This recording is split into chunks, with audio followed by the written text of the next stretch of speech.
I would like to give the floor now to Bertrand Lavedrine for presenting the first speaker of the day. Bertrand. Oui, merci. Merci Daniel. Eh bien, nous allons commencer par le début, c'est-à-dire par Edmond Becquerel lui-même, puisque nous allons revenir sur son travail de laboratoire, son travail minutieux d'observation des faits et de l'expérimentation de méthodologie et d'instrumentation scientifique. Et pour nous relater ces qualités d'Edmond Becquerel, j'ai le plaisir d'accueillir Madame Christine Blondel. Donc, Madame Christine Blondel est historienne au CNRS. Elle est l'auteure d'une biographie d'Edmond Becquerel qui fait référence et elle va évoquer aujourd'hui ses talents d'expérimentateur d'Edmond Becquerel. Je vous laisse le micro, Madame Blondel. Merci beaucoup.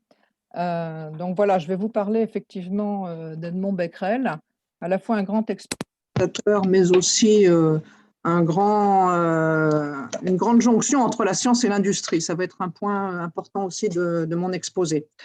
Donc voilà, moi je suis retraitée du CNRS, j'étais au centre Alexandre Coiré et j'ai en particulier travaillé dans les dernières années sur un site dont vous voyez le… Je ne sais pas si vous voyez le… Non, il faut que je partage mon écran. Est-ce que vous voyez mon PowerPoint? Non, oui. Ah. Oui, oui, oui c'est bon, Christine. C'est bon, Christine. C'est bon, en plein écran? Oui, c'est parfait. Oui, oui, super. Donc voilà le site dont vous voyez l'URL sur l'écran, w3amperscnrs.fr, dans lequel se trouve une histoire de l'électricité depuis le 16e jusqu'au début du 20e siècle. Voilà. Ah ben je peux pas… Mince.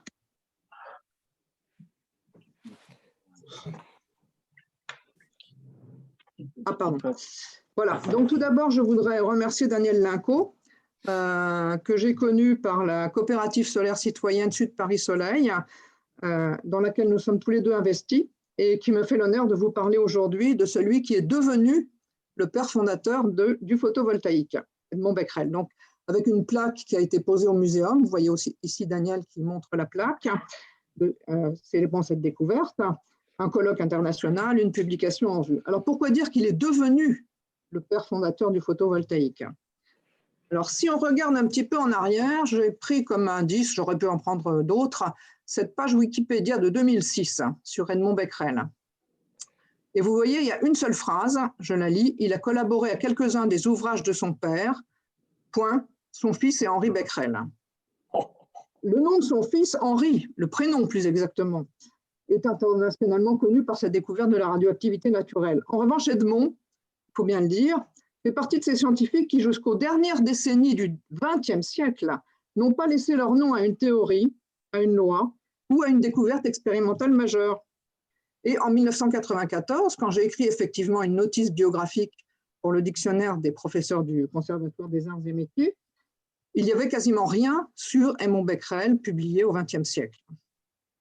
Alors, si on regarde toujours simplement comme indice, la page Wikipédia d'Edmond Becquerel en 2019, il a droit à une véritable page avec sa photographie, sa biographie. Et la première phrase de sa biographie, je la lis, il découvre en 1839 l'effet photovoltaïque qui correspond à l'apparition d'une tension aux bornes d'un matériau semi-conducteur exposé à la lumière.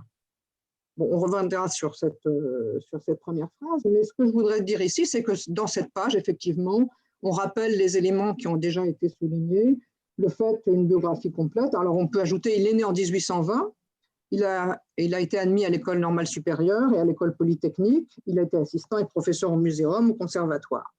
Alors, président de l'Académie des sciences en 1881, etc. Comment comprendre cette évolution entre 2006, ou même, disons, la fin du XXe siècle, et la période plus récente? Revenons à la première phrase de cette notice Wikipédia de 2019. Il découvre l'effet photovoltaïque dans un matériau semi-conducteur.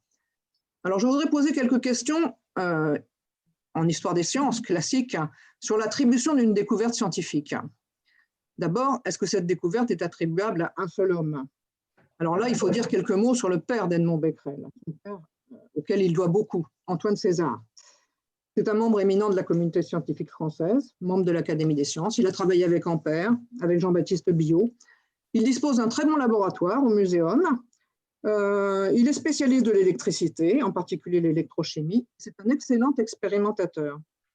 En particulier, il a mis au point une découverte qui, au XIXe siècle, est beaucoup plus importante que celle de Becquerel, à savoir la pile à courant constant, qui a été mise sous une forme exploitable par le physicien anglais John Daniell et qui maintenant s'appelle la pile Daniell. Mais en fait, c'est Antoine César Becquerel qui, le premier, a mis au point cette pile à courant constant.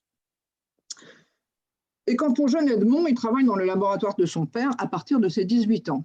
Il a été admis à l'école polytechnique, mais qu'il en a démissionné aussitôt pour rentrer au laboratoire de son père.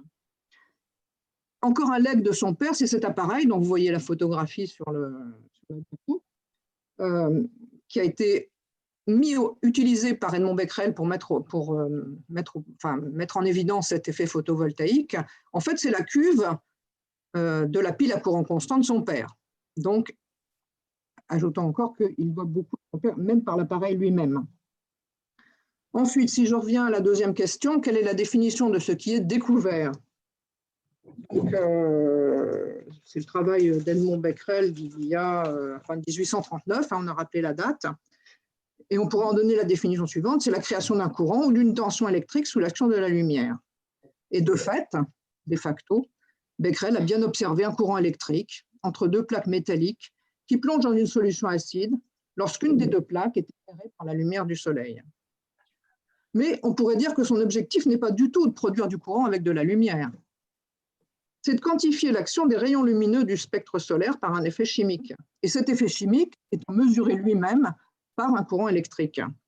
Et de fait, il obtient un courant, mais ce courant est excessivement faible et de très courte durée. Son objectif, et il atteint cet objectif, c'est d'étudier la variabilité de ce courant en fonction de la couleur de la lumière du spectre qui est utilisée avec des différents filtres colorés.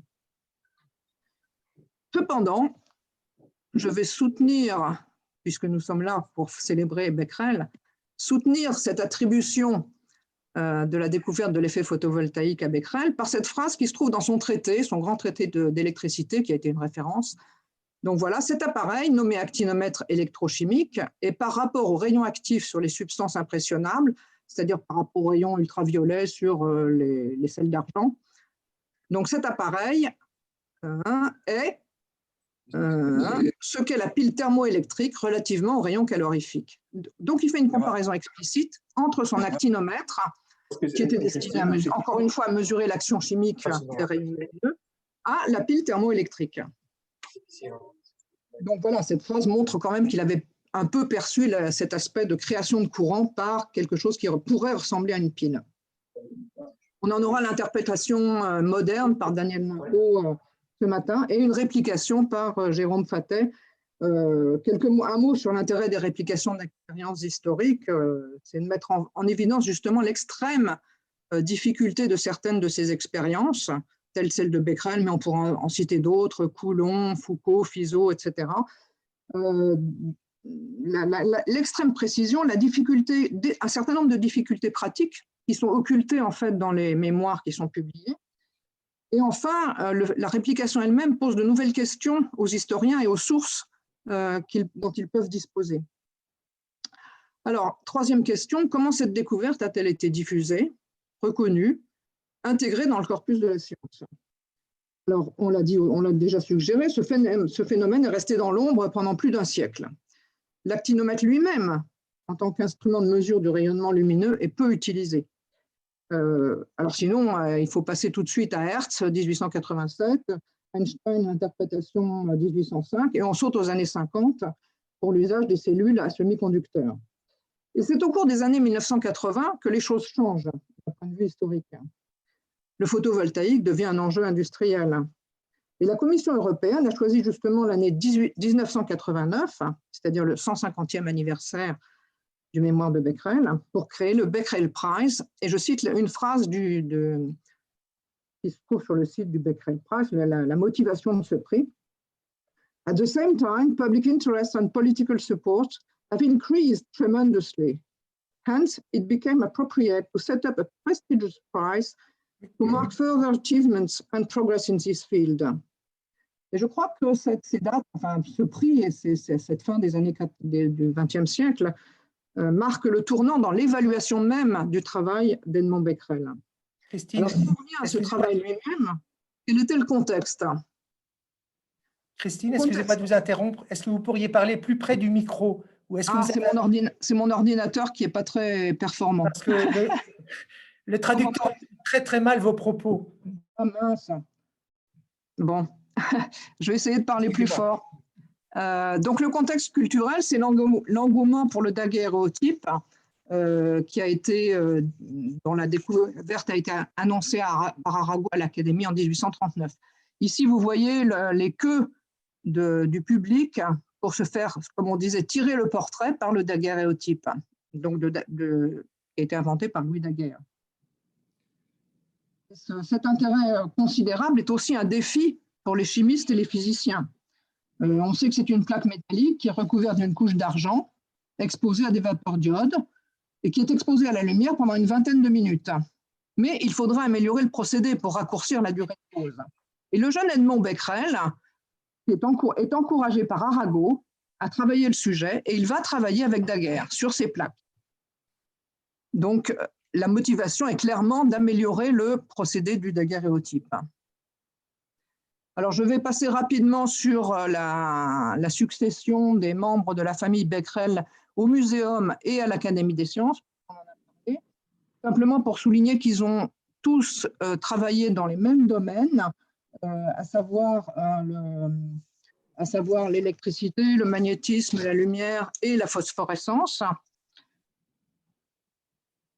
Et pour rappeler que le père d'Edmond Becquerel l'a embauché, l'a fait embaucher plus exactement par la direction du muséum comme assistant ou aide préparateur, à peine sorti de classe préparatoire. Donc il est sorti de classe préparatoire en 1838 et il a publié son mémoire en 1839. Il a même publié un autre mémoire avant, au mémoire de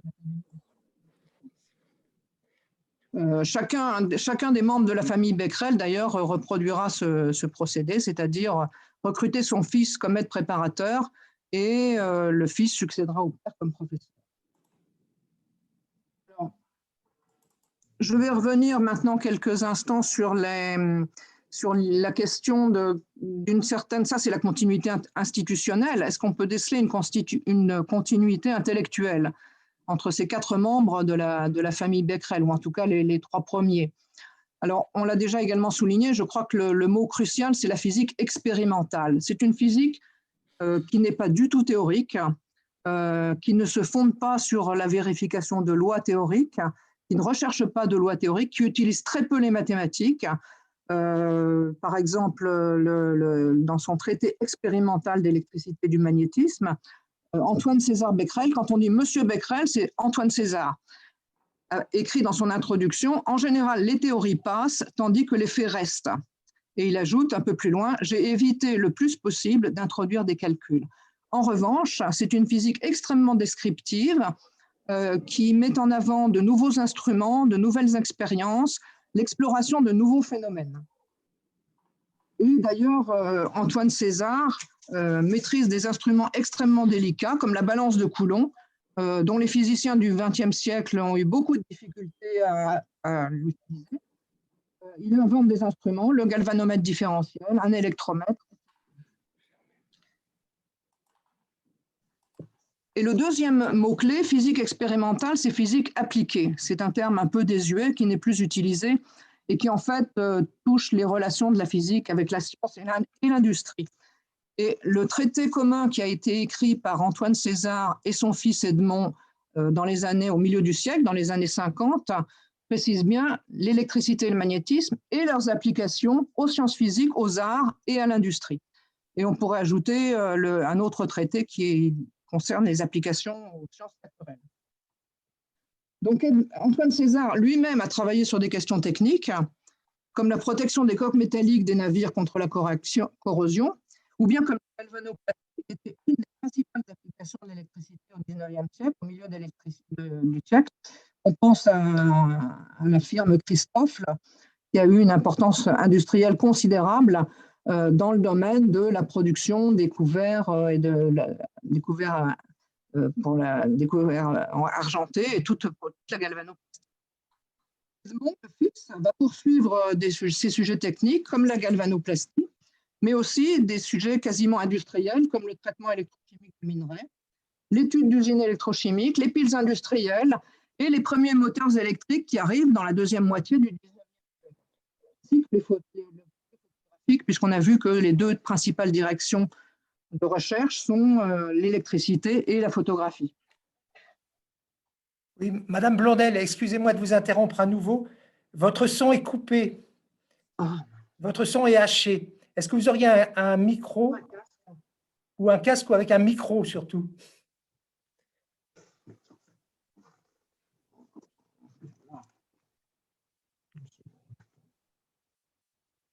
C'est le truc qui ne marche pas.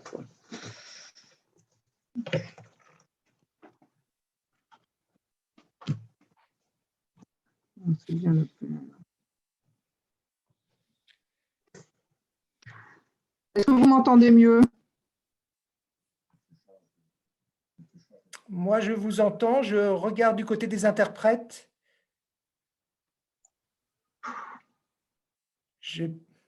Oui, c'est mieux. Vous m'entendez là? Oui. Oui? Bon, alors attendez, Parfait. je reviens là. Donc, je reviens sur l'activité scientifique d'Edmond Becquerel. Donc, la première, l'actinomètre, j'en ai déjà parlé, je ne vais pas revenir dessus. On va y revenir longuement dans la deuxième partie de la matinée. Je voudrais signaler également, évidemment, la photographie en couleur du spectre solaire. Donc, vous voyez une représentation ici, dont parleront également les intervenants suivants. La phosphorescence, avec l'invention du phosphoroscope, c'est l'instrument qui est en bas à droite de la diapositive et qui permettait de mesurer des durées inférieures au 10 millième de seconde, ce qui donne une idée de la précision des instruments mis au point par Becquerel. Et j'ai mis une représentation des vers d'urane. Ce n'est pas que Becquerel ait travaillé dans ce domaine, mais c'était une véritable folie à la fin du 19e siècle, cette collection des vers d'urane qui resitue l'usage des sels d'uranium dans leur Alors, Becquerel a également étudié la conductibilité des liquides et des gaz, la thermoélectricité. Il a même étudié un autre phénomène qui a été oublié, et qui, je le crois, reste oublié, savoir le fait qu'une plaque métallique qui se déplace à grande vitesse dans un liquide produit un courant électrique. Ça, c'est un exemple de ces phénomènes oubliés, inexpliqués, et qui sont tombés dans les oubliettes de l'histoire, comme l'a été l'expérience de Becquerel pendant un demi-siècle. Mais aussi la thermoélectricité, la mesure des hautes températures, l'influence de l'électricité sur les végétaux, puisque, travaillant au muséum, il a également étudié le rôle de l'électricité dans les corps vivants. Et même le magnétisme, mais là je vais passer rapidement, puisque dans sa controverse avec Faraday sur le diamagnétisme et le paramagnétisme, en fait c'était Faraday qui avait raison. Mais bref, il a travaillé dans des domaines très variés, mais toujours dans les relations entre l'électricité, la chimie et la lumière. Il n'est pas guidé par la théorie, sa démarche, on l'a dit, est exploratoire, et il recherche une quantification des phénomènes. Alors, un point qui est très important dans le développement de la science, les historiens des sciences l'ont souligné en grande longueur, c'est le rôle de l'enseignement et des laboratoires, des écoles de pensée, des groupes de disciples autour d'un maître. Et à cet égard, Edmond Becquerel a été très intéressant, puisque son enseignement, au muséum, il n'y avait pas un très grand public et c'était relativement limité. En revanche, au Conservatoire des Arts et Métiers, c'est absolument extraordinaire. C'est le cours qui a le plus grand succès.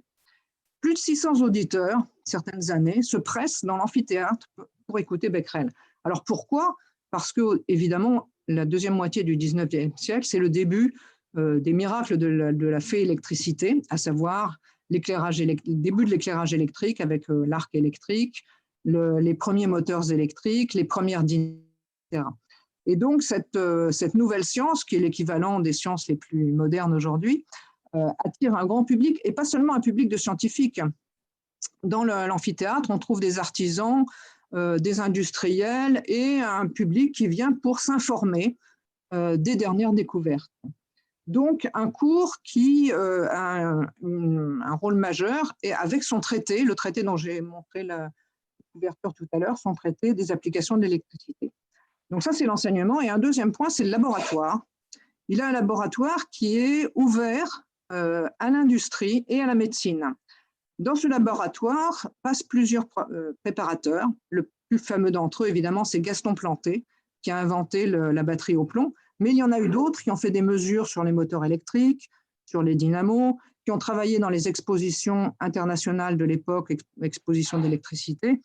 Et donc, une diffusion de la science aussi qui a été très forte par l'intermédiaire de Becquerel et de ses assistants et de son laboratoire.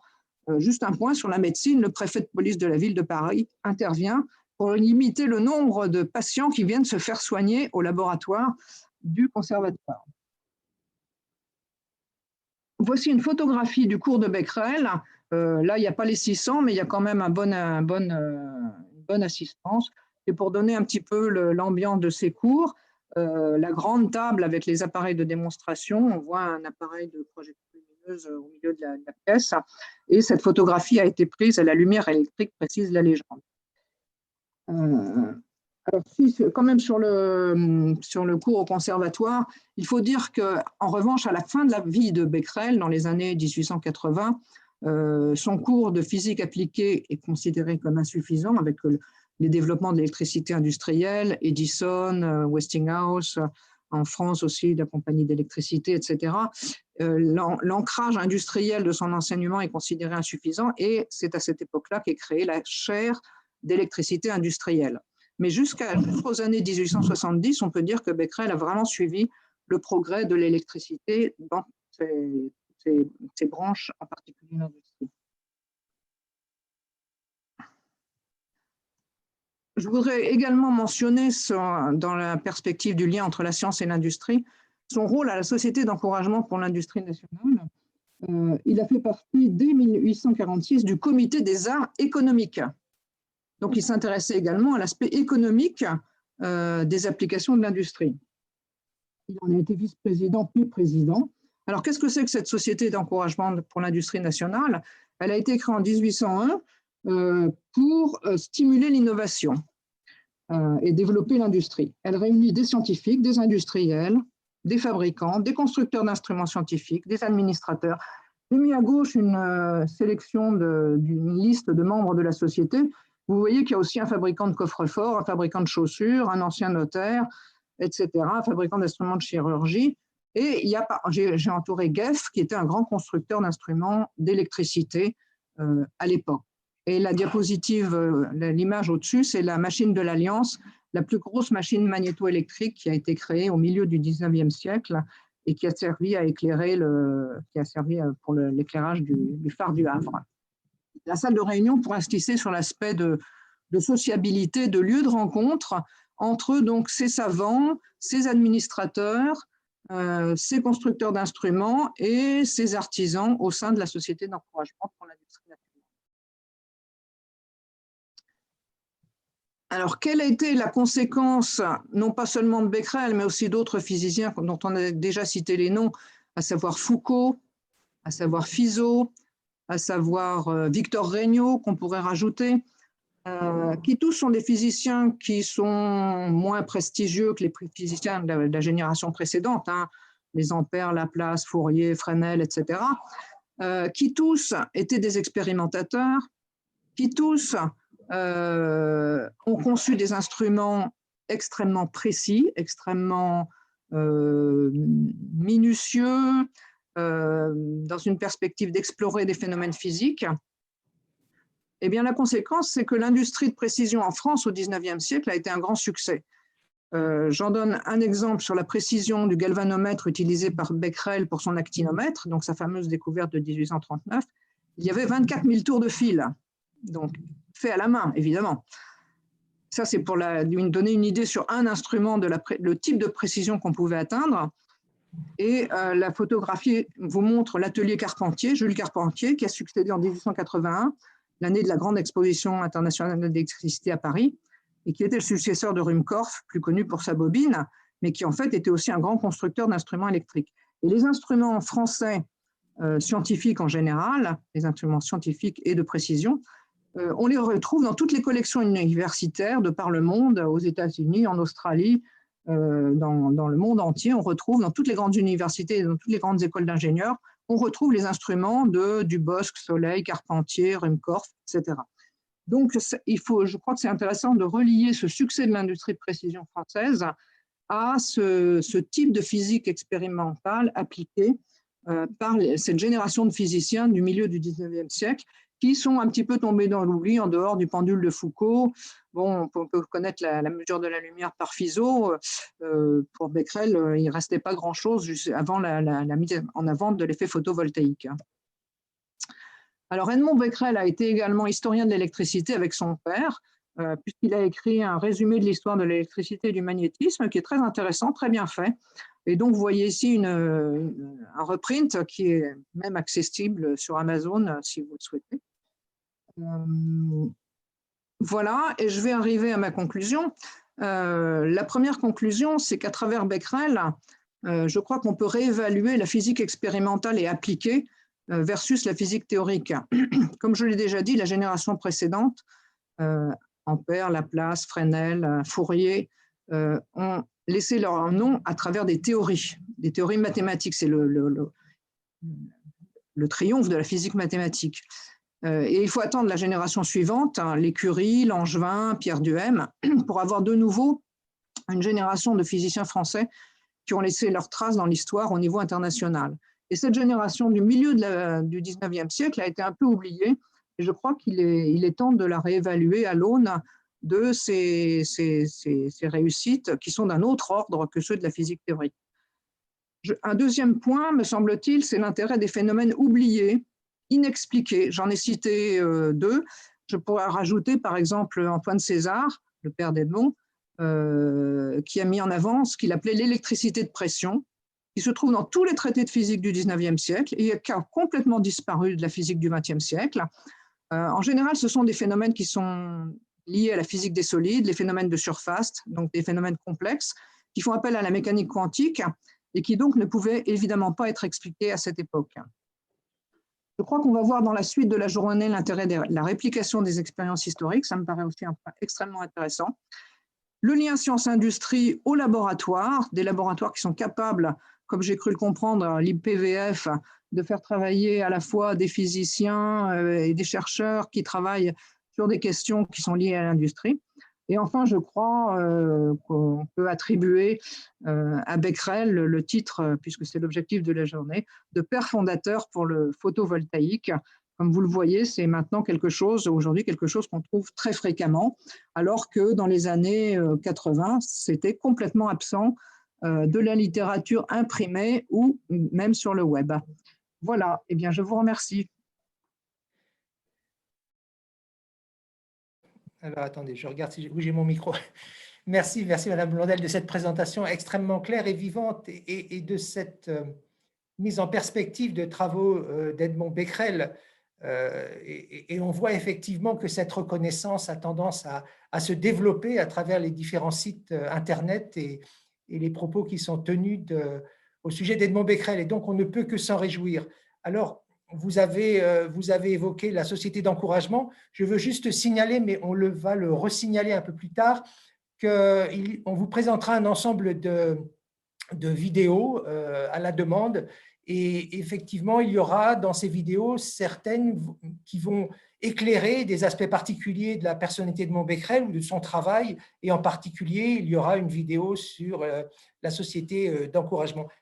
On a une question. Je veux rappeler également que les auditeurs peuvent poser des questions directement en appuyant sur le bouton Q et R, questions et réponses. Alors, ces questions, on y répondra, ou l'orateur y répondra juste après son intervention, ou alors dans le cadre de l'échange qui aura lieu dans cette fin de matinée. Alors, je pense qu'on a juste le temps pour une question. Alors, attendez, je parcours, j'en ai une, mais je parcours pour voir si quelqu'un s'est exprimé. Moi, j'en aurais une assez simple, si vous voulez, qui concerne cette communauté d'expérimentateurs. Vous avez mentionné Foucault, par exemple, il y avait aussi Fizeau. Et quels ont été les rapports en fait entre cette communauté de jeunes expérimentateurs, de jeunes physiciens qui ont vraiment marqué le 19e et Edmond Becquerel? Est-ce qu'il était intégré ou quels ont été leurs degrés de collaboration? Ou est-ce que Becquerel était cantonné au muséum, il travaillait sous la tutelle de son père? Ah non, Becquerel n'était pas cantonné au muséum, puisque dès 1839, il était en contact avec Arago.